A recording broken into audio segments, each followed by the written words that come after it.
Bonjour Tatiana, Bonjour Diana, merci de m'accueillir chez toi dans ton atelier. bienvenue à ma petite caverne d'Alibaba créative. Merci aussi d'être mon cobaye aujourd'hui. On inaugure ensemble une série d'interviews d'artistes pour parler du style et de tes inspirations. Avant de commencer, on va avoir 10 questions. Est-ce que tu peux te présenter pour les personnes qui ne te connaissent pas? Je suis Tatiana Martin, vénézuélienne adoptée par Paris il y a 20 ans. Je suis artiste visuelle et spécialiste dans la taille douce, gravure taille douce, dans la reliure artisanale et l'aquarelle et la technique mixte. Donc je fais urban sketching et de l'estampe contemporaine. Je vends des carnets faits main, des carnets créatifs en papier aquarelle avec reliure artisanale, mais aussi je vends, je partage mon savoir-faire, donc j'anime des ateliers créatifs pour connecter les femmes à son enfant intérieur, donc atelier créatif pour peindre librement, donc la peinture intuitive, et bientôt je vais lancer un cours en ligne pour apprendre à fabriquer des carnets comme ça, et les apprendre à les fabriquer, et dans le futur, les apprendre aussi comment remplir les carnets pour justement trouver son âme d'artiste et trouver son style. Alors, première question. Il n'y a pas de piège, hein. Ok.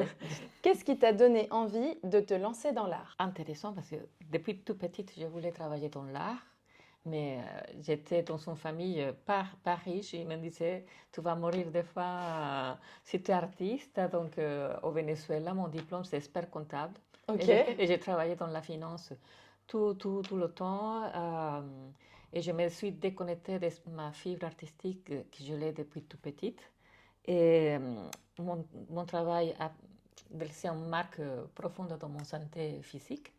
Et donc, je devrais faire quelque chose d'artistique pour trouver l'équilibre dans ma santé physique, parce que j'étais 2 fois hospitalisée à l'hôpital. Donc, pour prendre soin de moi, j'ai profité du déménagement, de mon mariage et déménagement en France pour me réinventer une nouvelle vie, surtout une nouvelle vie où je voulais placer l'art dans le centre de ma vie et, et pouvoir gérer mon temps et pouvoir aussi exprimer toute cette créativité qui était dedans moi. Je voulais vraiment l'exprimer, transmettre un message que la vie, elle est une seule et qu'il faut la profiter au maximum. Donc, Carrément. regarder tout et que mieux que l'art pour transmettre cette joie de vivre.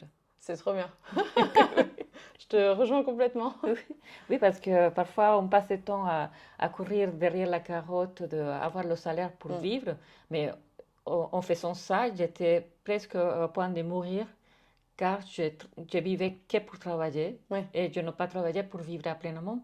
Et donc l'occasion de déménagement en France m'a permis de dire qu'est-ce que je veux faire. Et ce n'était pas un concept de dire je dois travailler pour vivre, je veux vivre pour faire ce que je veux faire. Heureusement, j'ai mon mari qui m'a soutenu dans le chemin. Et c'est pour ça que je me suis mis dans mon modèle économique, c'est que j'anime des ateliers depuis 2012. C'est ce qui me fait l'entrée d'argent, donc le partage de mon savoir-faire. J'adore transmettre apprendre les gens à se connecter de façon spontanée à sa créativité et me laisser aussi le temps pour créer à moi cet instant, à moi vraiment de peindre d'abord pour mon plaisir et après pour transmettre le message. Ouais. Ouais, mais c'est marrant parce on est nombreux, nombreuses à avoir voulu avoir une carrière artistique et nos parents ils nous ont dit non, non, non, tu vas pas Oui, gagner ta vie, l'artiste maudit et tout oui. ça. Et de se dire plus tard, bah en fait, non, j'ai une vie et c'est maintenant quoi, faut y aller Oui. et je vais tenter l'expérience et c'est trop bien. Et justement là, c'était l'expérience de...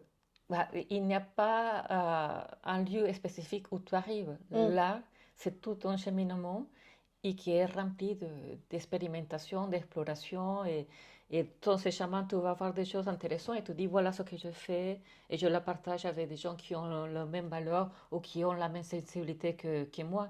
Une chose que j'ai appris, c'était qu'on ne peut pas plaire à tout le monde. Donc, tu ne Non. peux pas créer de l'art ou une œuvre qui va plaire à tout le monde, mais de trouver les gens qui vont résonner aussi avec la même vibration que moi quand tu as créé l'œuvre. Donc, c'est pour ça que je me suis dit, c'est le bon moment où je me suis dit, pour gagner ma vie, je fais quelque chose qui soit plus rentable, comme la transmission, la formation, l'animation d'ateliers, mais n'est pas lié la création de l'art pour vivre. Ça veut dire que si je me mets la pression de que je dois créer 10 tableaux, 20 tableaux pour les vendre, pour pouvoir manger, là, ça devient difficile. Oui. Et ça a aussi un impact dans la création parce que tu ne produis pas pour le plaisir de transmettre un message, tu produis pour manger. Et ça, je crois que ça a un impact dans la création. Quel a été ton parcours de formation académique ou autodidacte et comment ça a influencé ton travail? Ça c'est super intéressant parce que vous l'avez compris, je suis autodidacte. Je suis comptable de formation universitaire, je suis comptable. Et j'ai de mes amis qui rigolent avec moi, me disent, j'ai passé de faire des tableaux Excel à faire des tableaux en peinture. Et je dis, c'est mieux, c'est plus sympa les tableaux en peinture que les tableaux Excel. Oh, ça dépend, moi j'aime bien les tableaux Excel. Oui, mais quand tu vas faire, comme dit en espagnol, dit le quadre, que ça tout soit parfait à la fin du mois pour transmettre à maison mère, c'est tellement stressant. Je peux dire que, en tout cas, moi, je suis quelqu'un de passionné. Quand je fais les choses, je le fais avec passion. Donc, le temps que j'ai travaillé en finance et en la comptabilité, j'adorais, mais j'adorais tellement que je me suis donné encore et âme, et ça m'a fait mal. Dans le côté de l'art, il y a aussi il y a la face cachée. On ne réussit pas des choses du premier coup. Il y a beaucoup d'essais, mais dans ces expérimentations et dans ces échecs, il y a tellement de plaisir que tu as envie de continuer. Et en plus, ça ne te fait pas mal à ta santé. Oui. Donc, mon parcours, c'est autodidacte dans le fait que je suis ma curiosité. Quand je vais à un musée, que j'ai mes artistes fétiches que j'aime bien suivre, je suis toujours interpellée à comment il a fait ça et qu'est-ce que technique j'aime bien découvrir qu'est-ce qui l'animait à faire le tableau ou l'estampe et après quelle technique à utiliser. Et donc je commence toujours en première étape à vidouiller, moi, à commencer à être l'exploratrice, comment est-ce qu'il a fait et quand je dis, ça m'intéresse, je dis, je vais chercher une formation. Donc ma formation académique vient grâce à ces choses formidables qu'il y a en France qui s'appellent les ateliers des beaux-arts de la ville de Paris. Donc, j'ai entré dans le circuit des ateliers des ateliers de beaux-arts de la ville de Paris en 2010 et j'ai commencé avec dessin après moulage. Et là, c'était 12 ans à faire des dessins à partir de moules de sculptures. C'était hyper dur, mais c'était pour moi vital parce que mon dessin, il est très enfantin. Et là, passer des heures et des heures à observer une sculpture pour trouver les lignes et les angles, ça m'a appris la discipline, mais en même temps, ça m'a ennuyé énormément parce que tu es toute seule face à ça. Et j'ai vu quelque chose de plus de vivant. J'ai passé après à faire 4 ans de peinture, expression libre, et c'était hyper dynamique parce qu'à chaque fois, les professeurs, ils nous challengeaient à faire des choses pour travailler les perspectives, pour travailler la matière et tout. Et ça, entre 2012 et 2016, 18, oui, 2016, ça m'a permis à explorer plein de mouvements artistiques et à trouver qu'est-ce qui me plaît. Et finalement, je me suis rendu compte que ce qui me plaît à moi, c'est la ligne. C'est ces lignes continues, discontinues, accidentées. Et ça m'a apporté, ça m'a amené à la gravure. Donc, j'ai fait une pause entre 2016 et 2018. Et en 2018, je réintègre les savas, mais à la glacière avec la taille douce. Et là, c'est vraiment une passion énorme. Donc, la taille douce, il y a 7 disciplines. Et donc, petit à petit, j'espère chacune de ces disciplines. Eau forte, aquatinte, taille, point sèche, reliure de relief avec la lino et bois. Et maintenant, actuellement, je vais faire ce qu'on appelle la colographie. Donc, travailler la gravure avec des matières pauvres. Donc, et ça, est parfait parce que c'est là le côté environnemental, tu peux dire le mot de l'environnement? Environnemental? Exactement, ça. C'est le mot qui c'est difficile à dire. Donc, c'est travailler à partir des cartons recyclés, des papiers, et les coller d'une façon où on va appliquer des techniques de gravure pour obtenir une estampe. Donc, au final, c'est faire toutes ces expérimentations pour avoir un résultat final. Et donc, c'est la partie académique qui m'apporte. Donc, j'associe la partie curieuse d'autodidacte avec la rigorosité de la discipline. Ok, trop bien. Ok. Super. Voilà. Comme ça, tu vois, il y a un parcours autodidacte et un parcours académique. Oui, mais après, de toute façon, toutes les personnes autodidactes se forment directement ou indirectement avec des tutos, des cours, des ateliers. Oui. Enfin, tu vois, là, Oui, c'est les Beaux-Arts de Paris. Exactement. Bon, bah, moi, je sais que je me forme vachement sur... j'ai oublié le nom de Domestika. Domestika. Oui. Udemy, il y a... Voilà, Oui, c'est oui, parce non, qu'il y mais a des moi aussi, vidéos, des tutos. j'ai passé beaucoup pour vidéos de Domestika. J'ai une grosse bibliothèque. Et il y en a beaucoup que tu n'as pas fait aussi, que tu as acheté? J'ai j'ai une bibliothèque énorme, mais j'ai fait que 3 ou 4 bien. Et justement, un des vidéos, et je trouve que c'était le meilleur de Domestika, c'est la vidéo de Susana Dominguez pour la reliure. Ok. Et c'est elle qui m'a donné cette envie d'aller plus loin. Ça veut dire que je fais des carnets depuis que j'étais tout petite, parce que mon père, il était publiciste, locuteur, donc il avait sa machine à écrire, des agrafeuses énormes, ma mère couturière, donc depuis petite, je me fabriquais mes carnets, et je fabriquais mes paper dolls, tout ça. Et là, je me suis dit, et aussi mon grand-père, mais pas direct, ça c'est le deuxième mari de ma grand-mère, il était aussi journaliste, donc il avait des livres anciens, donc j'étais toujours attirée pour ce type de couture. Et quand je faisais le cours Domestika, je dis, mais quel plaisir de fabriquer les carnets, mais à la façon ancienne. Et après, pendant la Covid, je fais tout un stage intensif avec Fabrica de Texturas. Pour certaines choses, je préfère la faire dans ma langue maternelle, en espagnol.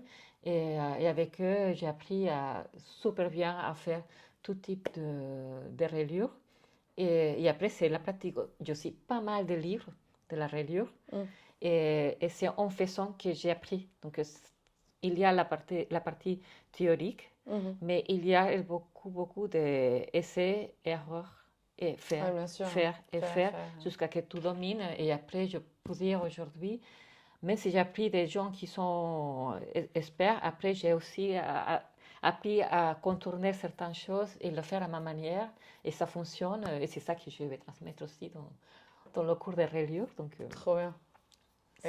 C'est important dans le processus créatif, c'est justement d'expérimenter et ne pas avoir peur de rater. De rater. Pour moi, c'est le plus important. Pour moi, rater, c'est la meilleure chose qui peut arriver, parce que c'est un apprentissage.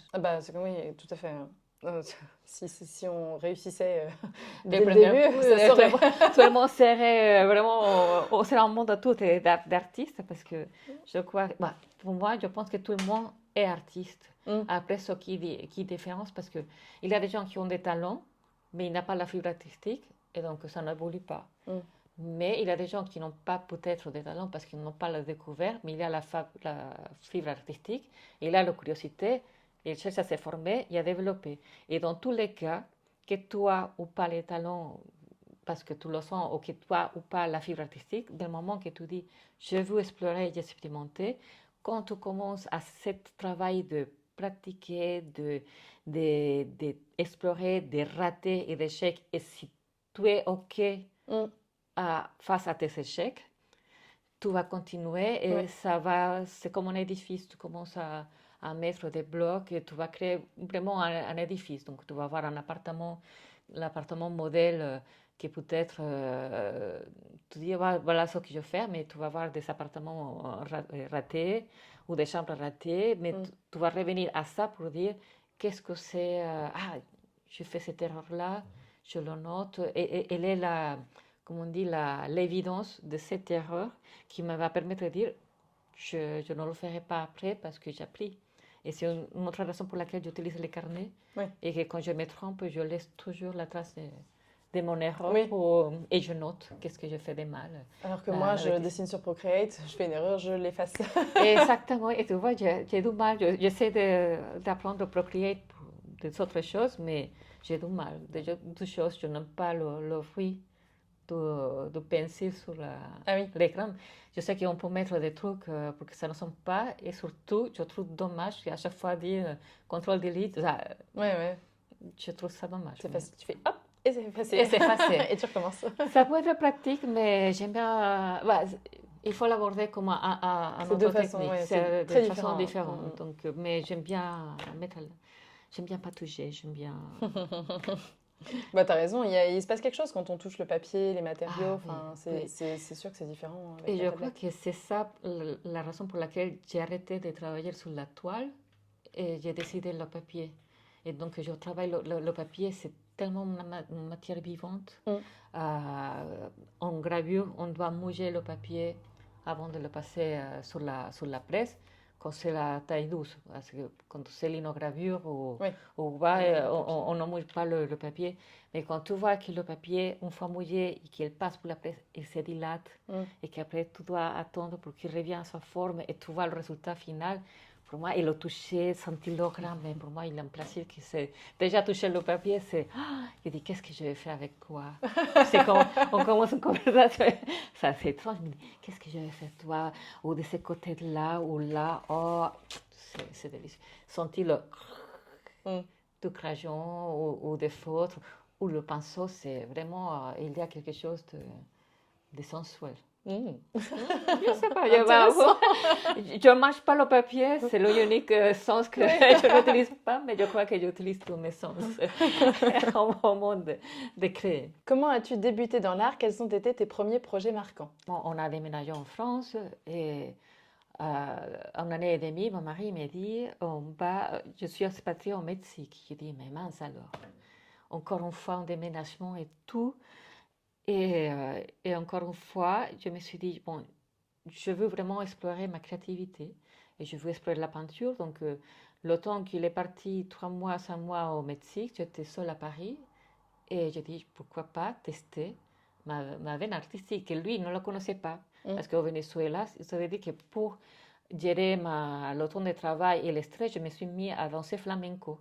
Et flamenco, ça m'aidait à livrer le stress. Mais quand on était là, ma mère lui dit à une converse, dit, mais tu pourras reprendre la peinture et dessiner le dessin. Et ma mère dit, ah, mais tu dessines? Ah, mais oui, je dessinais et tout et tout. Ah, mais profite-toi. Et là, je me suis dit, pourquoi pas? C'est le moment où j'étais toute seule. Allez, je me suis inscrite aux ateliers de Terre et Feu à République. Et j'ai trouvé une prof franco-colombienne. Et je lui ai dit, tu sais, je vais partir au Mexique. Et il m'a fait un intensif de 3 mois de dessin à crayon, au pastel, à l'aquarelle, à l'acrylique et à l'huile. En 3 mois. 3 mois. Intense. Et là, il me dit, quand tu arrives au Mexique, tu vas chercher. Et là, je crois que j'arrivais au Mexique le 4 janvier 2006. Et la première chose que je suis allée faire, c'est de chercher des écoles d'art ou des ateliers d'artistes. Et une chose qui était formidable au Mexique, c'est que tu peux aller directement aux ateliers d'artistes et travailler avec eux. Et j'ai commencé avec une artiste roumaine et après je suis entrée au Musée national de l'aquarelle à Coyoacán, où le peuple de Frida Kahlo. Donc tout ça m'a mis à un mood de peindre. Il y avait des espaces gratuits pour exposer, donc il y avait une thématique et on travaillait pour cette thématique et exposait. Donc mon premier projet qui m'a marqué, c'est une exposition dans une mairie pour le jour de la fête nationale du Mexique. Et donc, ça s'appelle couleur à cri. Grito, la couleur est à cri. À cri. Parce que le jour de l'indépendance, ça s'appelle le cri. Le cri. El grito. Et ça s'appelle el grito a colores. Donc, aussi le cri en couleur. Le cri en le couleur. Cri en couleur. Ok. Et donc, là, j'étais tellement, comment dire, émerveillée de la couleur de Ciudad de México, de Mexico City, que je voulais mettre en avant toute cette ville colorée et que c'est pas seulement coloré pour les murs, c'était coloré pour la joie, c'était coloré dans la gastronomie, dans ce code vestimentaire et dans la musique. Donc, c'est la première fois où j'ai préparé un modèle, un projet où j'ai mélangé les choses qui m'aimaient, que j'aime bien, donc la danse et la musique. Donc le flamenco avec la guitare, avec la danseuse et le torero. Et je fais toute une sélection de tableaux, justement, où il y a une guitare qui se transforme en lune, il y a la danseuse flamenco qui s'échappe avec le taureau, et tout c'était avec des couleurs flamboyantes. Donc, le taureau, il était vert, un taureau qui était bleu. C'était assez expressionniste, c'était très coloré. Et pour moi, c'était génial quand j'ai fait l'exposition et j'ai vendu presque tous les tableaux. Ah, trop bien. Tous les tableaux, je les ai vendus. Et c'était des tableaux de grand format aussi. Donc là, la prof qui m'accompagnait, l'artiste, parce que je disais, au Mexique, je me suis formée directement dans l'atelier d'artiste. Et quand il m'a dit, tu vas travailler en grand format, j'étais, mais je commence, comment c'est possible? Et là, je travaillais des formats 100 par 100. Et ce qui était vraiment étonnée, c'est que j'étais rien, j'étais inconnue.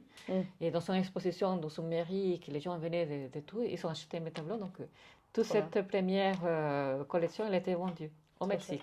C'est vrai que c'est une face cachée. Donc, tu veux pas le montrer? Non, je ne le montre pas parce que tu vois, c'est une chose qui peut-être m'a perturbée en France. En France, ils te mettent trop des cases de est-ce que tu es un artiste papier, tu fais ça, si tu es aquarelliste, tu fais ça. Donc, de certaine façon, j'ai occulté ou j'ai mis à part mon passé d'artiste. Je peignais à l'huile et à l'acrylique. Donc, toutes ces parties-là, au moins, je la cachais dans mon Instagram. C'est intéressant, vu que tout est autour du style, ça permet aussi de voir qu'est-ce que tu faisais au début Oui, et qu'est-ce que tu fais maintenant. C'est intéressant pour montrer l'évolution parce que je trouvais que là, ce que je faisais entre 2006 et 2007, c'était vraiment l'enfant qui s'exprime. Donc, ils sont très colorés, très à la manière de Chagall, sans complexe. Tu vois, à cette époque-là, je ne me posais pas la question est-ce que c'est bien ou pas. Justement, je m'exprimais et tel comme il sortait. Et le protagoniste, c'était les personnages qui étaient beaucoup enfantins, mais c'était joyeux. Okay. C'était joyeux. Et maintenant, je trouve que l'évolution, c'est montrer plus délicat, plus fin, plus grossière, même si j'ai passé pour une étape à accepter que je ne fais pas de portraits. Si je fais un portrait, ça ne va pas ressembler à toi, mais je capte un petit peu ton essence, mais ça ne m'intéresse pas reproduire la réalité. Parce que comme j'aime bien la photographie, je dis pour faire quelque chose de réel, je fais une photo, j'aime bien reproduire ce que j'aperçois. Et je profite que ma perception est un petit peu blessée par mon problème d'œil, donc je dis un petit peu à la manière de Monet, qui avait son glaucoma, la chose qu'il avait, la cataracte. Et voyait les choses un petit peu différemment. Je dis, bon, j'accepte que je ne vois pas vraiment bien, je vois distorsionné. Et je m'en sers de ça pour dire que je fais aussi des dessins un petit peu distorsionnés, parce que c'est ma perception. Et donc, en tout cas, donc, ça devient ma touche. Pendant beaucoup de temps, quand j'étais en France, surtout à Ava, j'avais un prof qui n'était pas très sympa, m'a fait questionner. Parce qu'il disait c'est trop caricatural, est-ce que tu aimes bien? Et à un moment donné, ça me faisait mal, mais après je me suis dit, est-ce que ce que j'aime bien de le dessin et pourquoi je dessinais, c'est parce que justement j'aimais bien tous les artistes des caricatures. Dans la presse, parce que je dis, ma section préférée, c'est aller voir tous les comment ça s'appelle toujours les dessins, tout ça, comme au Planchou, les gens de... les caricatures. Les caricatures qui sont contre le gouvernement, j'ai adoré ça. Et en fait, Zapata, lui, tu vois, j'aime bien ce style de dessin. C'est dessin qui est vraiment spontané, libre, sans réfléchir, sans mesurer. Et là, je me suis dit, bon, ça peut être un parti pris. Ça peut être caricatural et je l'accepte. Parce que je ne veux pas perdre du temps.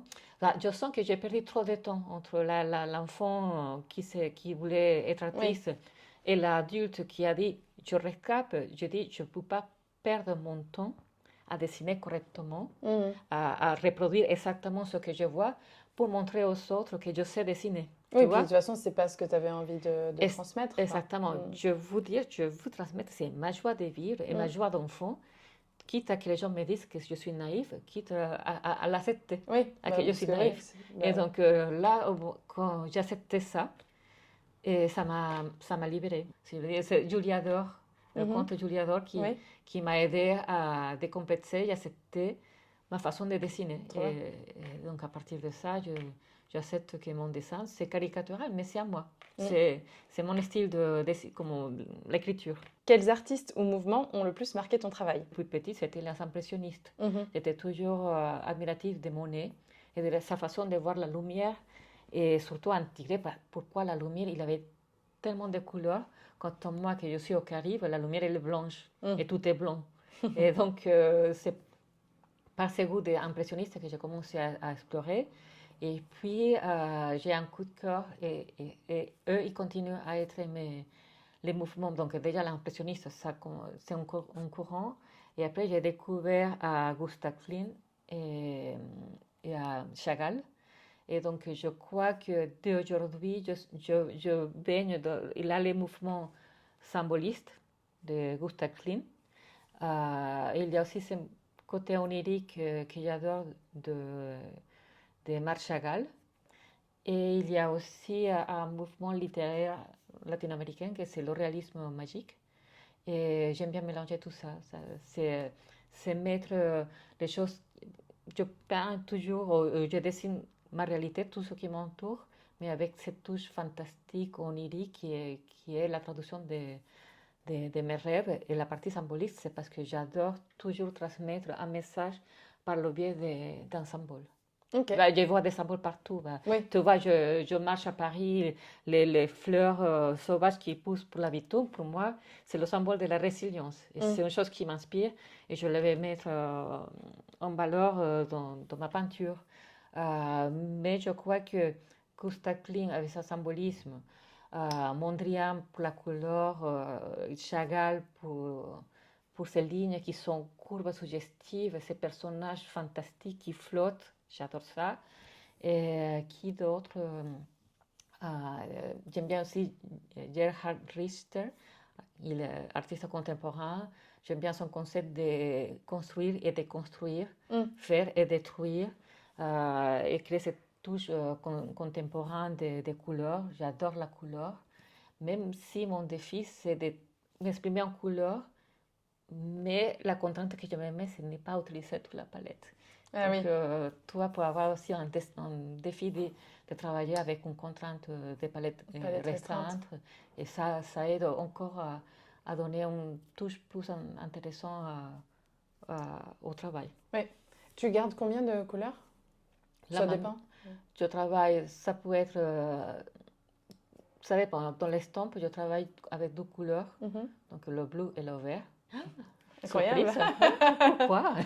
Bleu et vert, mais je mets aussi, j'aime bien les tons chauds, donc ça peut être la sanguine et le sépia. Donc ça, c'est tout ton de couleurs que je travaille. Et la sanguine avec le bleu, ça fait, toujours j'aime bien travailler aux palettes contraste. Mm. Donc il y a le bleu, comme on prend sa couleur de base, donc, le bleu, et l'orange comme complémentaire, donc créer ces chocs. Mais après, je fais beaucoup d'urban sketching. Et là, j'essaie soit de travailler une palette complètement à l'opposé, et travailler si tout est en couleur.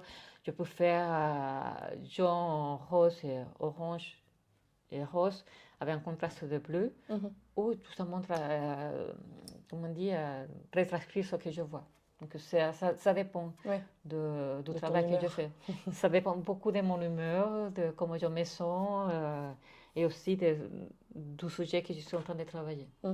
Ouais, je comprends. Ça change.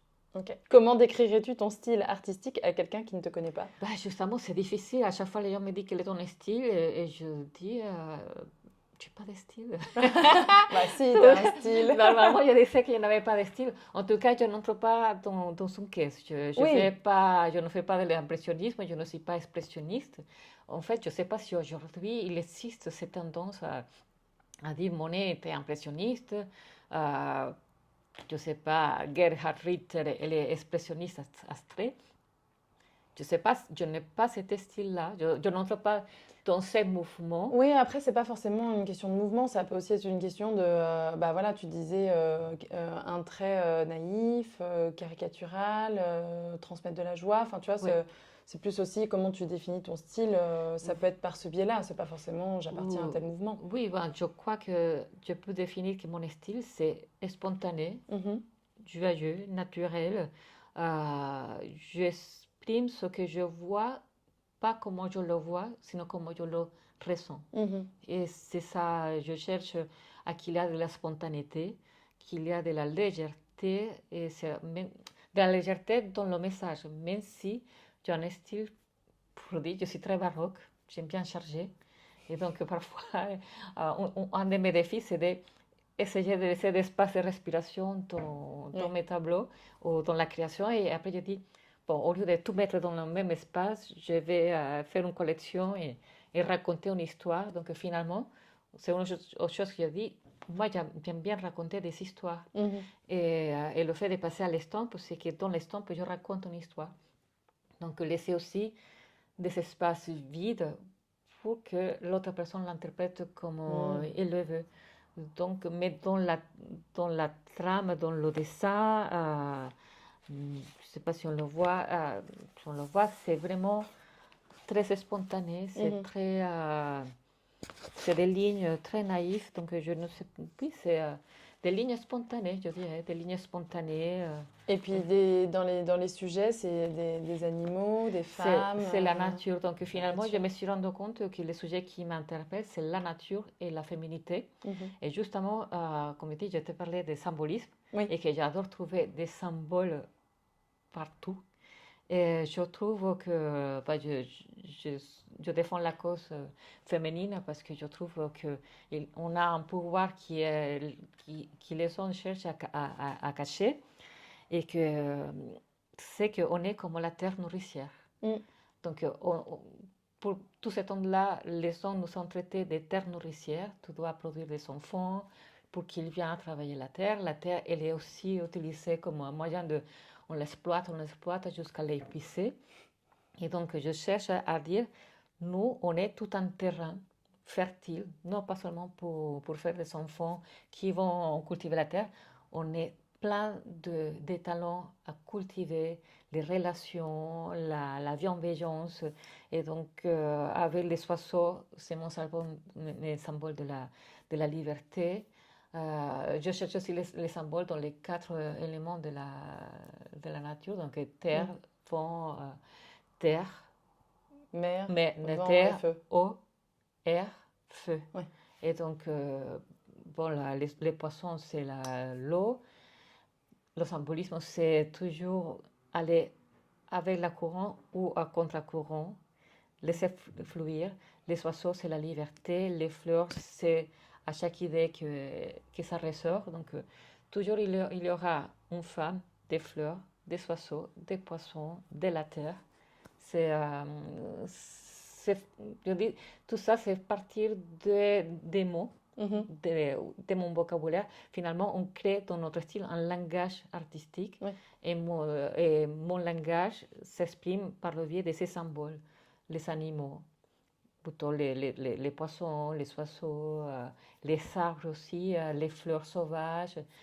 Et je cherche toujours une émulation avec la femme. Mhm. Donc, ça pourrait être les éléments de mon style. Trop bien. Comment ton style a évolué depuis le début et qu'est-ce qui a contribué à ces changements? Parce que tu parlais donc des taureaux du Mexique et là on arrive plutôt aux oiseaux de la liberté. Bah, Qu'est-ce qui s'est justement, passé? que c'est passé pour la vie. La Bah, vie. c'est passé la vie, les expériences, les choses à faire. Donc, pour faire la comparaison d'évolution, en 2006, j'étais vraiment comme un enfant de 5 ans peut-être, dans classe d'art plastique, et je peux tout utiliser. Est-ce que je peux tout tester? Allez-y. Et donc, j'étais vraiment dans cette joie de dire, je peux faire ça. Et donc, où j'allais puiser l'inspiration, bah, c'était ce que je faisais avant, les choses qui Mm. me plaisaient. Donc, c'était la danse, c'était la musique flamenco. Et j'adore le flamenco, mais je n'aime pas la corrida. Et donc, je dis comment je lance un message contre ça, bah, la libération du taureau, el taureau enamorado, le taureau amoureux qui part en fait avec le torero ou qui s'échappe avec la danse flamenco. Vraiment, j'étais dans cet état d'esprit de joie et de ne pas, justement, de ne pas me questionner. Parce que je dois profiter de ces moments-là, parce que quand je rentre en France, je ne sais pas ce qui se va passer. Tu vois, à chaque fois, je jamais me projette. Je vis vraiment l'instant présent. Je ne sais pas, je savais qu'en 2008, j'allais rentrer en France. Et surtout, je suis rentrée avec un bébé. Il y a un bébé dans le ventre. Et donc, je savais que... T'es rentrée chargée. J'étais très, très chargée, avec un enfant de 10 mois et un bébé dans le ventre. Et donc, je savais que là, ça allait changer complètement ma vie. Et qu'au Mexique, comme on était expatriés, on avait une grande maison, j'avais tout un atelier et j'allais passer à un appartement petit. À Paris. À Paris, exactement. Et surtout, ça devait être Paris parce que je l'ai Paris. Mais Paris, c'est mon amour. Paris, je l'aime de toujours. J'habite ici et je l'aime avec tout. Et c'est ma principale source d'inspiration. Et pas dans les stéréotypes, c'est dans la vie quotidienne. Et donc, là, c'est une deuxième contrainte, ton espace de travail. Oui. Et adapter ta pratique. Donc déjà, habiter dans l'appartement à Paris avec des enfants, je ne pouvais pas continuer l'aventure à l'huile. Oui. Pour mille de raisons, même si j'utilisais des trucs sans odeur, le risque une peinture à l'huile, il se sèche en 6 mois. Donc, laisser les toiles avec les enfants qui mettent la main, donc non, c'était... Donc, je passais à l'acrylique, mais en même temps, quand les enfants étaient petits, je les pouvais contrôler mieux pour contrôler la sieste et installer. Mais c'était trop contraignant de, à chaque fois, mettre, remettre, ça fatigue. Et c'est là où je passe vraiment à dire j'ai besoin de travailler confortablement et de façon pratique. Et c'est là où le papier et le format papier, bon, évidemment, je passais de 120 cm à 3. Format Jessus, c'est le plus grand que j'ai pu travailler dans une table comme ça. Mais j'adore parce que je sens que c'est un espace intime, travailler sur le papier. Et donc, du coup, de passer des grands aplats, des grandes couleurs, des textures, à le faire à quelque chose de plus réduit et plus concis. Donc, déjà, je passe, une de mes techniques, c'est la pointe sèche. Donc, vraiment, c'est comme travailler avec un crayon. Donc, tout est fin. Et c'est l'accumulation de ces traces. Mais si en gravure, je peux continuer à travailler la texture et la masse. Mais je travaille, la gravure, je la travaille dans un atelier. Mais je fais tout pour pouvoir travailler chez moi la gravure, mais en petit format. Donc l'évolution, c'est ça. Tout est adapté à l'espace. À l'espace, à la vie. À la vie. Et tu disais aussi, qu'est-ce qui s'est passé au Mexique, j'étais mariée, mais sans enfant. J'avais tout le temps et je voulais exprimer cette joie. Je rentre à Paris, maman, c'est une autre chose. Et tu as des enfants, avoir des enfants en bas âge, et plus ils sont très rapprochés. Ils sont 17 mois d'écart. Donc, c'était presque avoir des jumeaux. Tu étais courageuse. Oui. Donc, du coup, il me fallait faire quelque chose de créatif pendant le temps de sieste. Donc, dessiner. Et surtout, je faisais beaucoup de dessins et l'aquarelle, mais de façon très, comment dire, expérimentale, pour créer des textures, mais toujours comme enfant, pour continuer à dessiner. Je crois qu'il y a, en moi, il a besoin vraiment de tenir un crayon, quelque chose, et dessiner, gribouiller, et après conceptualiser. C'est comme ça. Donc, je trouve qu'aujourd'hui, mes dessins reflètent ces femmes qui ont vécu pas mal de choses, des expatriations, des voyages, d'être confrontées à les contraintes d'être maman, à tous ces défis d'être maman, d'être des enfants, à la famille, et se trouver un espace à soi aussi. Et je crois que tout ça se voit dans le message. J'espère toujours transmettre la joie, mais aujourd'hui, je cherche aussi à transmettre la sérénité et le plaisir, le temps à soi. Donc, je crois que c'est l'évolution, tu vois. Ça s'est fait. Oui. Je ne sais pas si tu veux montrer, mais quand je parle de très fin, je parle de ça. Des choses vraiment, il y a des aplats de couleurs dans la gravure, mais la ligne, elle est toujours là. La ligne est toujours présente. Oui. Et c'est ça, ben après tu verras les tableaux que j'ai fait en 2007 et tu vas voir. Il y a ma patte, je dis la façon d'utiliser la pointe sèche ou le crayon, ça n'a pas trop changé, c'est mon écriture, mais le sujet, la façon d'aborder le sujet a changé par tout ce que j'ai vécu. Ouais, de toute façon, dans le style, il y a beaucoup de choses qui rentrent en compte, hein. Effectivement, il y a le trait, mais il y a aussi les sujets, les couleurs, les Oui. émotions. Oui, pour te dire qu'en 2007, tu vas avoir des explosions de couleurs. J'utilisais presque toutes les couleurs de la palette, à passer à utiliser presque que 2 couleurs ou des nuances de couleurs. Bleu et vert. Bleu et vert. Tout mon nom. Ça va. Comment ton environnement ou tes expériences personnelles se reflètent-ils dans ton art? Oui, bah, comme je te l'ai dit, tout ce qui m'entoure, c'est source d'inspiration. Tout que, quand je pars au travail, dans mes trajets, je suis toujours attentive à ce ce qui pousse sur le bitume, tout ce qui est les gens qui passent par la fenêtre, tout mon environnement, c'est mon source d'inspiration. Surtout que, comme je dis, je cherche à transmettre ces joies de vivre, de l'instant présent, de la symbolisme. Mais même les pigeons parisiens, ils sont en source Partie du d'inspiration. charme. Et partie du charme, oui. C'est vrai que parfois les gens me disent il fallait. Bah, il y a certaines choses où j'aimais la Tour Eiffel.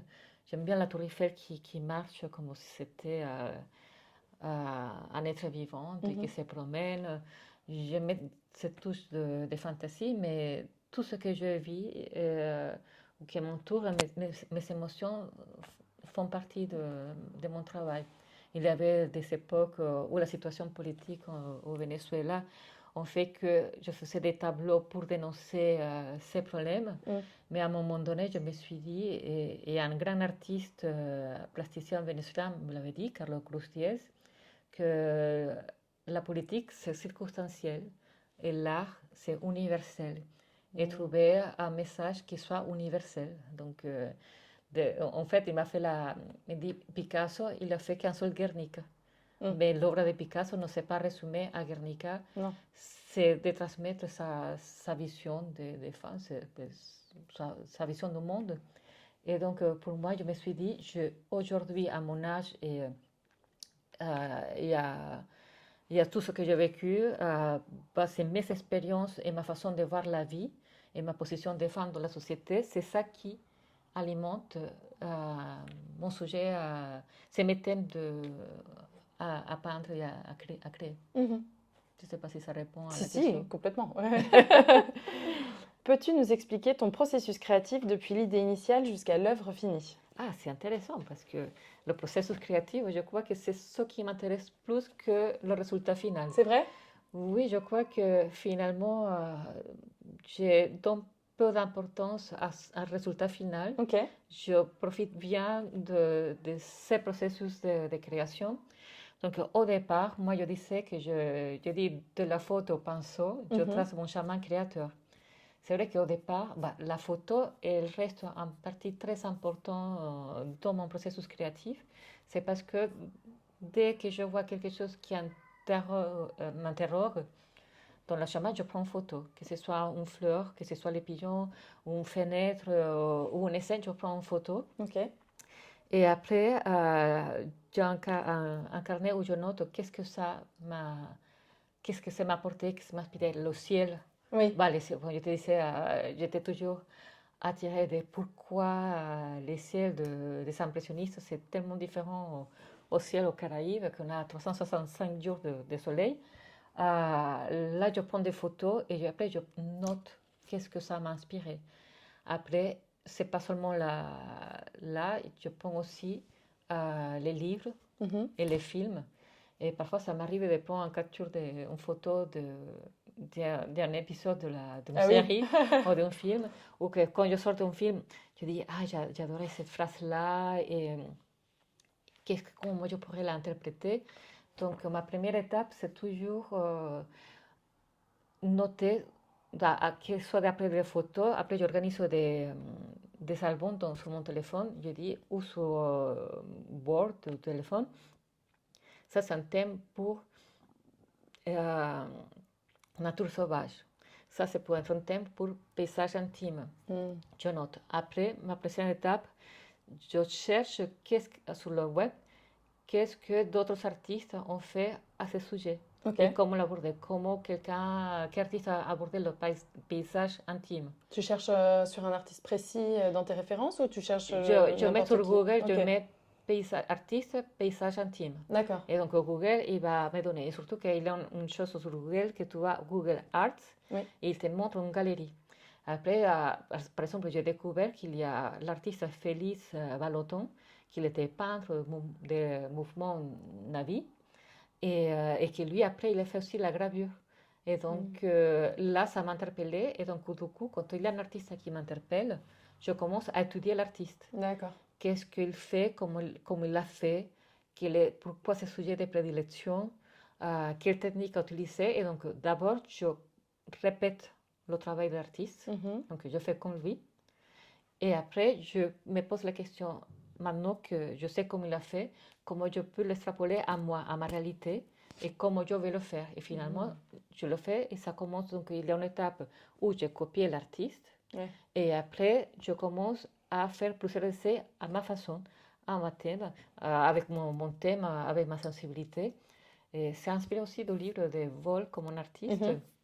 Donc, pas seulement un artiste, parfois je peux prendre Félix Vallotton, Gustav Klimt et un artiste dérangeante comme Jasper John. Et je les vais réunir, je dis, ah bah, lui, il a fait comme ça, il a fait comme ça, il a fait comme ça, comment je peux mélanger ça? Et je commence là jusqu'à obtenir quelque chose qui dit, ça me représente à moi. Après, je peux me mettre en contrainte de dire, je veux interpréter Alice au pays des merveilles. Et je cherche un chapitre et je dis, qu'est-ce que je ferais si j'étais Alice? Et donc, je commence à interpréter. Mais je commence à faire beaucoup de brouillons dans un carnet. Parfois, je reçois des contraintes d'un thème. Il faut interpréter un chapitre d'un livre. Et je le lis, je note et je dis, bon, il y a la nature, il y a des personnages, comment je vais le faire. Et là, c'est toujours de faire croquis, croquis, croquis. Et tout c'est dans mes carnets. Les carnets. Les carnets. Et après, ma sauce, mon ingrédient, comment on dit, secret, c'est que je laisse macérer. Ah oui. Donc, je laisse tout ça et je l'oublie. Et je peux me mettre à faire une autre chose, par exemple un challenge Instagram, peu importe, justement pour laisser macérer cette idée. D'accord. Et après, je reviens, je dis, ah, il y a ça, et je commence à piocher. Si je fais un petit peu de cette là, et si je prends un petit peu de celle-là, et je commence, et c'est là, comme je disais, je crée mon vocabulaire. Donc, dans mes carnets, c'est comme un dictionnaire. Il y a pas mal de mots. C'est la langue de Tatiana. C'est la langue de Tatiana. Il y a un dictionnaire de la langue de Tatiana artistique où il y a pas mal de sujets. J'ai des femmes, j'ai des oiseaux, j'ai des animaux, j'ai des aplats de couleurs. Et après, quand je dis j'ai tel projet, je vais les rassembler pour créer la série. Ou par exemple, j'adore les défis. Avec un groupe de mes copines, ex-élèves de mon membership, il s'est dit, on va interpréter le printemps de Botticelli. Oui. Et là, tu vois, quand tu vois un tableau comme ça, tu dis, ah non, mais il n'y a rien. Et tu le contemples.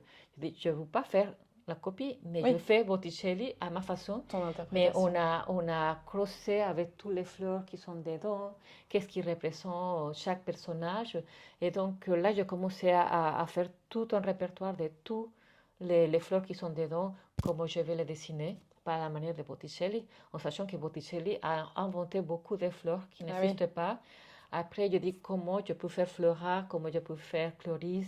Et là, je commence mon imagination commence vraiment à être en arborescence. Mais dans le processus, c'est justement, je fais plusieurs versions de cette idée jusqu'à ce que je dis, ah, ça me plaît. Et donc, je les prends et je le concrétise. Donc, j'ai déjà deux livres d'artistes.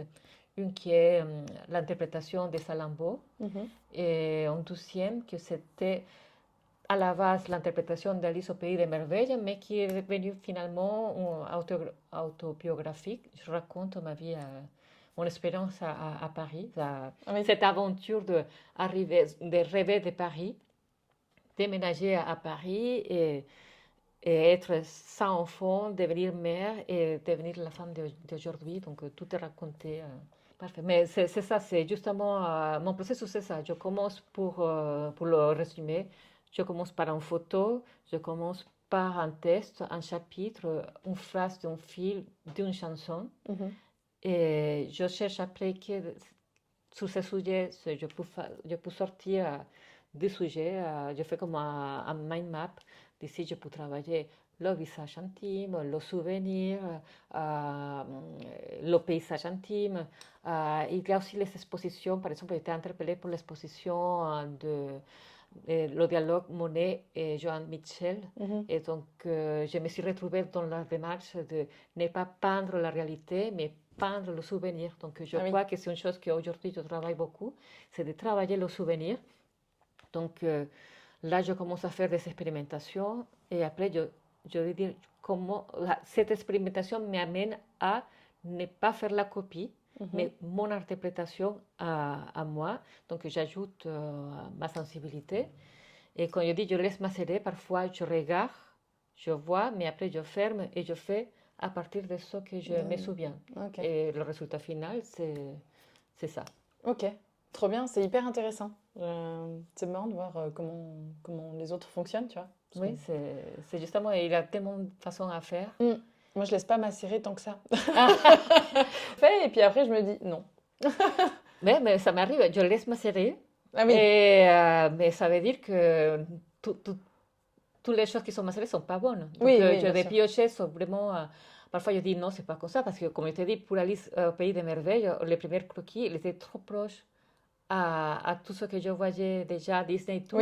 Donc, j'étais trop près de ce qui existait déjà. Et c'était en faisant différemment, c'est que petit à petit, je me suis rapprochée à quelque chose de plus intime, plus à moi. Je dis, bon, finalement, je raconte un voyage qui est personnel, mais ça veut dire que l'idée de base, c'est le chapitre où Alice tombe au trou et qu'elle passe quand elle passe pour ce trou, il est en bibliothèque, il va passer tellement de choses. Finalement, je me suis dit, je fais le livre en faisant ce voyage, ce moment de tomber. Donc, je dis, j'étais un point A où j'étais joyeuse, où je prenais tout ce que je voulais sans réfléchir à quoi, à passer à un point où aujourd'hui j'ai plus d'expérience. Et qu'est-ce que je veux raconter et surtout qu'est-ce que je veux, surtout que les gens se voient aussi dans mon expérience. Donc surtout de ne pas avoir d'enfants, d'être dans la fête, après être maman, voir autrement, et après les enfants grandissent. Maintenant, qu'est-ce que tu fais? Donc aujourd'hui, je me consacre plus de temps à moi. Mes enfants me sollicitent moi qu'avant, donc j'ai plus de temps pour moi. Donc tu vois, c'est raconter ces voyages.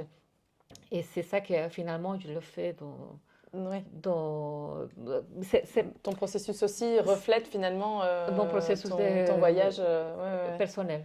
Non, mais c'est intéressant. Je sais plus, je crois qu'il y a une étude ou un truc comme ça qui montre qu'en fait, de toute façon, aucune création n'est 100% originale. Exactement. Voilà. Mais que les premières idées, quand tu brainstormes, les premières idées qui sortent, elles sont déjà vues en fait. Parce que c'est ce que tu as déjà imprimé dans ton subconscient, je ne sais pas, récemment, avec ce que tu as pu voir à la télé, dans des pubs, dans le métro, etc.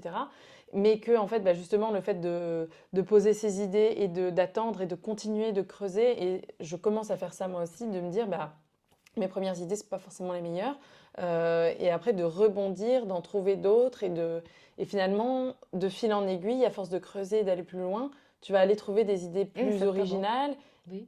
Originales. Non, voilà. Non, pas originales, plus à toi. Plus à toi, ouais. Et moins les dernières choses que tu as vues finalement, des choses qui vont plus te ressembler, prendre ton essence.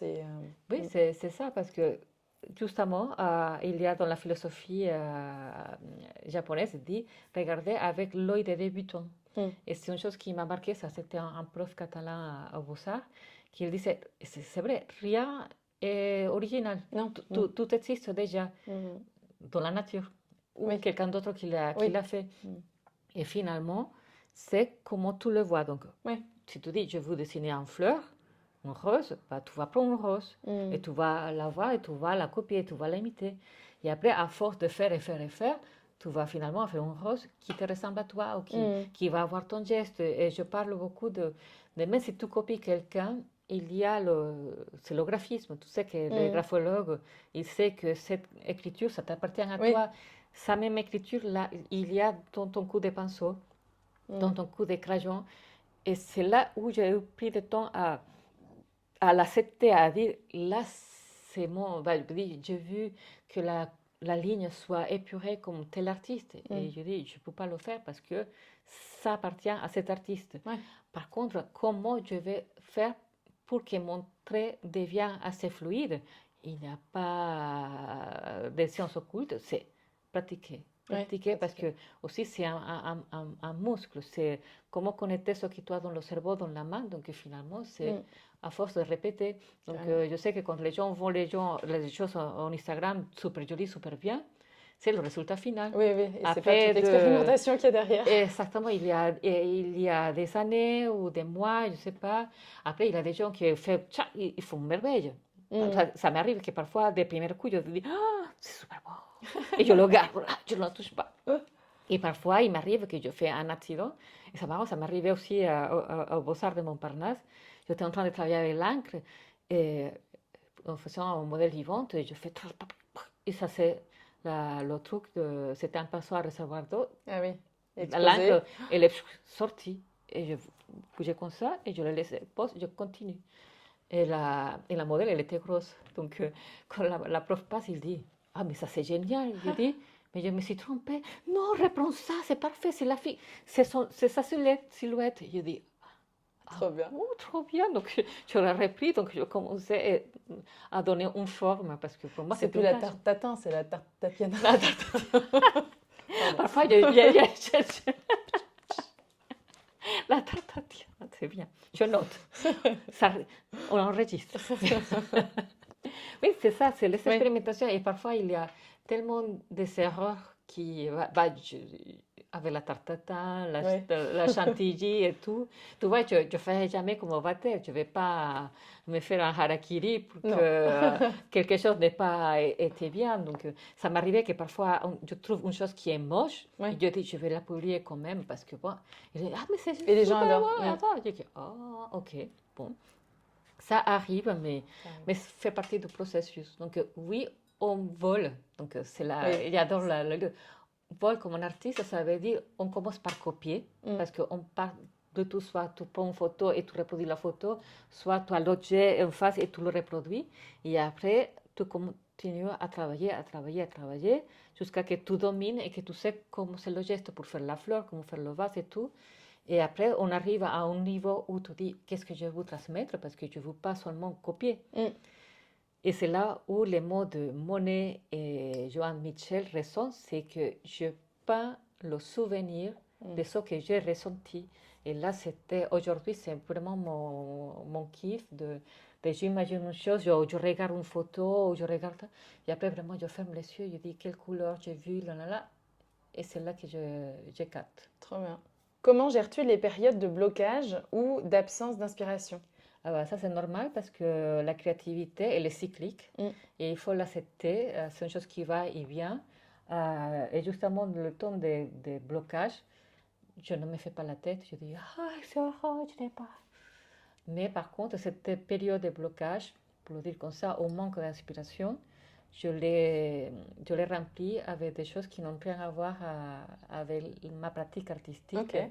Donc, soit je vais à un musée pour voir les artistes et découvrir des artistes qui peut-être ils ne sont pas dans mes goûts. Ou je vais aller voir des expositions, par exemple, art style.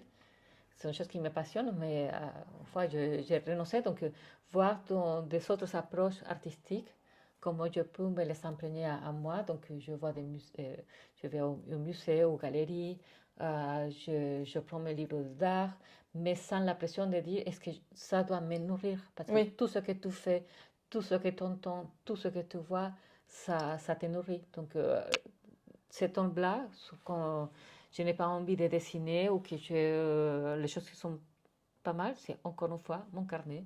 Je note tout ce qui me passe, tout ce qui m'a marqué. Et un jour, je dis, j'ai envie de peindre ou reprendre mes pinceaux ou mes crayons. Je reviens à toute cette note-là. Mais tu vois, avant, je l'ai vécu comme, c'est horrible, que c'est fini pour moi, je n'ai plus la... Et là, je dis, bon, c'est pas grave, ces pauses, on a besoin, le cerveau a besoin de ces pauses-là. Et justement, je le nourris en faisant une autre chose complètement différente à l'art. En tout cas, à la peinture et au dessin. Ça peut être la danse, ça peut être lire un livre ou rien faire, justement l'assumer. C'est tellement dur. Oui, c'est tellement dur. Oui, c'est tellement dur, mais finalement, ce que je dis, est-ce que même la personne dit, même rien faire, c'est faire quelque chose. Parce que c'est justement être éveillé. C'est pour ça que je parle de l'enfant intérieur, l'enfant émerveillé, ou de l'œil débutante. C'est avoir cette attitude de dire, de regarder ça et dire, waouh, c'est beau, comment ça s'est fait. Et là, soit tu le notes, soit je laisse une note vocale parfois, soit je note, ou je prends la photo et après je dis pourquoi j'ai pris cette photo-là. Je dis, c'est pour ça et ça. Et donc, accepter qu'il y a ces moments-là, ces pauses, parce que c'est normal dans le cerveau, parce qu'on a besoin d'enregistrer tout ce qu'on voit. Et un jour, tu vas avoir cette étincelle qui dit, mais regarde ça, je pourrais faire tel sujet. Et même parfois, les conversations avec les copines, ça aide énormément. Oui. Parce qu'on vient de lancer Femme Tover, et c'est une discussion avec Mariska Aya que ça date, je ne sais pas, début printemps, fin hiver, début printemps, de justement parler on discute de nos techniques, de la gravure, de l'aquarelle, de comment rassembler. On a tous une passion pour le girl power. Et on discutait, et puis, ça c'est marrant, c'est creuser sur ce thème-là. Et on arrivait jusqu'à ça. Donc, déjà, le fait de nous poser nous-mêmes des contraintes. Donc, une autre chose, si c'est un conseil, c'est de ne pas être seul. Je crois que ça, c'est un bon conseil. Je n'en avais pas pensé. Que quand on a un blocage, trouver ses copines créatives et parler des sujets d'actualité, peu importe, et voir, de dire pourquoi on ne travaille pas ensemble, pourquoi on ne fait pas en collaboration. Et là, l'étincelle créative s'allume. Ça peut être une solution. Ça peut être une... Ouais, carrément. Et dernière question, quel conseil donnerais-tu à quelqu'un pour l'aider à trouver son style? Il n'y a pas de secret, c'est la pratique. Si toi, une curiosité, par exemple, si toi, tu aimes bien le Procreate, ou si tu aimes bien le dessin, ou si tu aimes bien la gravure, peu importe la technique, si tu aimes bien une chose, pas à fond. La persévérance, c'est la pratique et la persévérance. Et surtout, une chose qui pour moi est fondamentale, c'est apprendre à gérer sa frustration. Parce que quand on commence, pas forcément ça va être bien. Une autre chose, donc, comment mettre les choses? Choisir le bon matériel pour la pratique qu'on va faire. Donc, si c'est l'aquarelle, un bon papier coton, je commence avec papier coton, je n'ai jamais utilisé cellulose, mais s'il y a des celluloses qui viennent, un bon papier coton de la marque que les gens préfèrent, un bon pinceau et des bons aquarelles, des pimentés. Donc, moi, je peux dire Winsor & Newton, Cotman, ça suffit. Parce que quand tu commences à tester et tu vois que la couleur, tu le commences avec les aquarelles chez Action, ou peu importe, et tu vois que toute la couleur elle est fade, tu blâmes sur sur toi et pas sur la qualité. C'est fade, c'est sans forme, mais c'est pas ta faute. Donc du bon matériel déjà, pour ne pas se poser la question, mettre toutes ses chances de son côté. Exactement. Et pas non plus avoir tout un panoplie. Tu dis un bon pinceau, une bonne palette de couleurs, j'ai un bon carnet ou un bloc de feuilles en coton, ou même mixte 70% coton, 30% végétal, ça fait l'affaire. Que si c'est crayon, pareil, un bon papier grand lisse, j'ai un bon fine liner ou plume, des matériaux qui te permettent vraiment qui te permettent la souplesse du geste.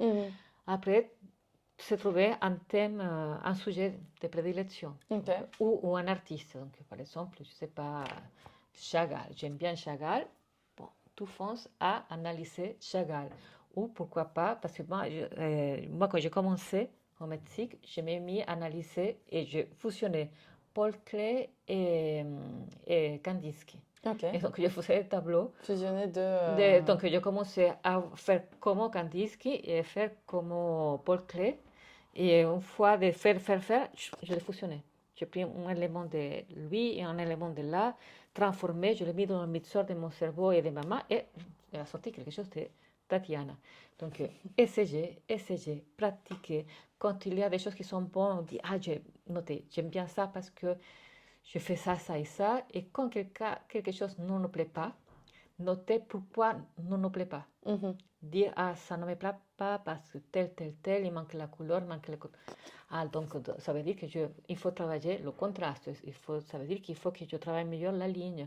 Ou il manque la perspective. Je cherche un livre qui me parle de la perspective. Donc, vraiment se former. Ça, c'est un autodidacte.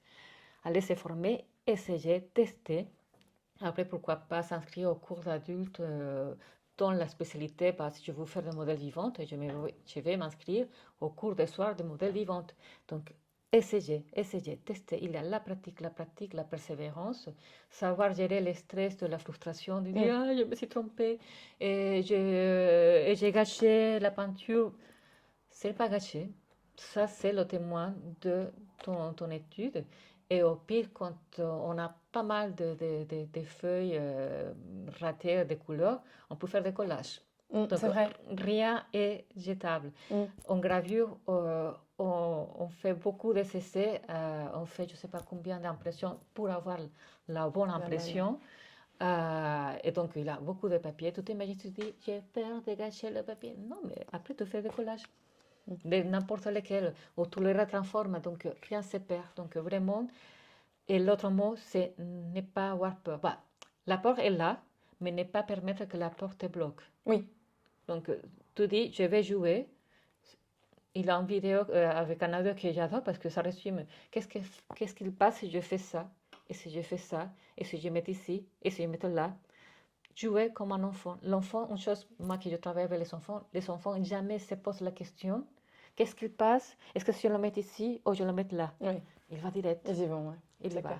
Et l'enfant commence à rationaliser parce que je travaille avec des enfants en maternelle et des enfants en élémentaire et la différence est énorme.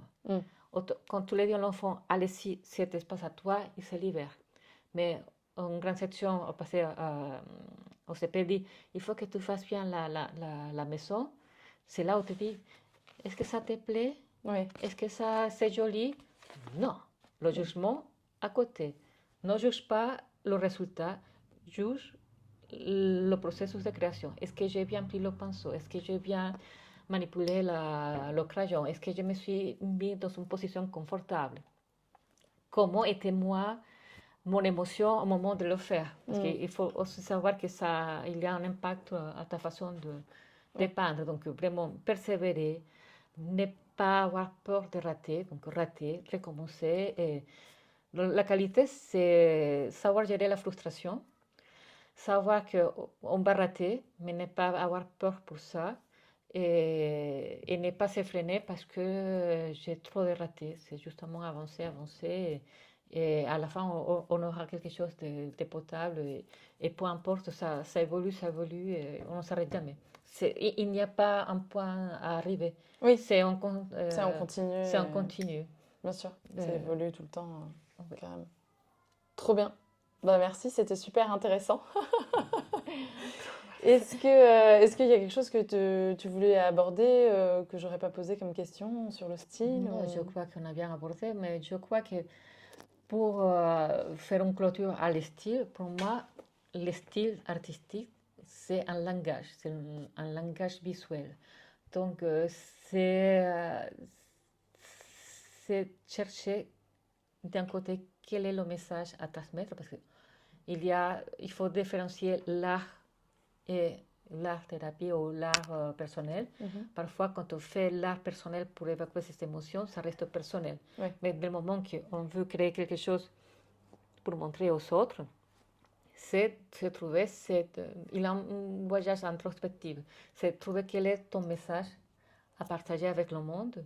Et après, c'est dire comment je veux le partager. Est-ce que je veux le partager par la couleur? Est-ce que je veux le partager par le monochrome? Est-ce que je veux le partager parce que je suis inspirée par Van Gogh? Et à partir de là, poser les bases et commencer à créer son propre dictionnaire visuel de ces langages, de ces messages que tu veux transmettre. Donc, explorer, ça peut passer je peux explorer à faire un tampon parce que je veux comprendre ces visions de positives et négatives. Donc, vraiment, la notion de jouer, de jouer. Et après, commencer à conceptualiser qu'est-ce que je veux garder, qu'est-ce que je ne ferai pas. Donc, faire le tri entre ce que je veux garder et travailler à fond et les choses qui ne vaut pas la peine et je le mets à côté et ça sera un autre projet. Mais c'est comme ça qu'on va bâtir les bases de son style. Parce que finalement, le style, c'est le message que tu veux transmettre et comment tu veux le transmettre. Carrément. Et tout ça, ça change dans le temps, quoi. Et ça change parce que ça évolue. Tu vois, la Tatiana qui arrivait sans enfants et qui faisait la fête à laquelle Saint-Bernard pour danser salsa, ce n'est pas la même d'aujourd'hui. Même si j'adore continuer à danser salsa, mais je ne vais pas au danser avec une bouteille, tu vois. Mais ça ne réduit pas le fait que je cherche toujours ces messages de vivre l'instant présent, d'apprécier ce qui nous entoure, la nature, et surtout ces liens qu'il y a entre la nature et les villes et l'être humain. Donc, toujours chercher comment créer ces messages. Ouais. Donc, c'est ça. Trop bien. Bah, c'était super intéressant. Merci beaucoup. Si vous avez aimé cette vidéo, surtout un petit pouce, vous pouvez vous abonner à la chaîne. Et où est-ce qu'on peut te trouver, toi, Tatiana, sur les différents réseaux? Oui, je suis super active sur Instagram. C'est là où je partage tous mes processus créatifs, mes idées, mon inspiration. J'ai une petite chaîne YouTube où il y a certaines choses. J'espère l'alimenter plutôt. Sur YouTube, c'est Blue Versol. Pinterest aussi parce que je mets tous mes tableaux d'inspiration. J'utilise beaucoup Pinterest justement pour l'idée des vases. Donc, je mets beaucoup des idées d'inspiration sur Pinterest. Facebook, c'est archaïque, mais vous pouvez trouver, si vous cherchez dans les photos de 2006 et 2007, de comment il était avant. Mais principalement, c'est Instagram. Et sur Instagram, vous allez voir tous les liens à mon site web, la newsletter, où je propose beaucoup de conseils pour inspirer et motiver et passer à l'action. Donc, trop bien. Mon website. Bah, je vais mettre tous les liens dans la description de la vidéo. Comme ça, les gens pourront cliquer et venir découvrir ton travail. Oui, avec plaisir. Merci beaucoup, Tatiana. Merci, Diane.